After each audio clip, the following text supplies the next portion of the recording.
This video I want to show you how to bring in an older Eagle library into Fusion Electronics. So what I did before, I downloaded a library from the web and now I want to use it. I have it on my downloads folder on my computer. Now you see here the data panel of Fusion, and what I did before, I created a libraries project. I want to have all my library files I'm editing and so on, I want to have them in one place. That's the reason why I created this project. I pinned it here and now I do a double click and now I'm inside the project.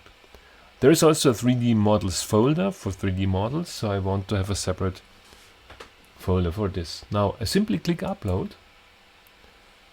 click select files and have my browser here go to this library and click yes, open in this case, and it will be uploaded. Upload here. Yes, you see progress takes a bit.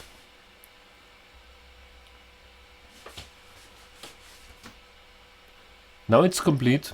You see here it's displayed already, so I can close this window, and now I'm here and I could use it. So if I go into my schematic, for example, would use the add command, I will see my library, the E4P. Here it is. Its type is team. Yes, it's in my team space here, and then I can use this component. That's it.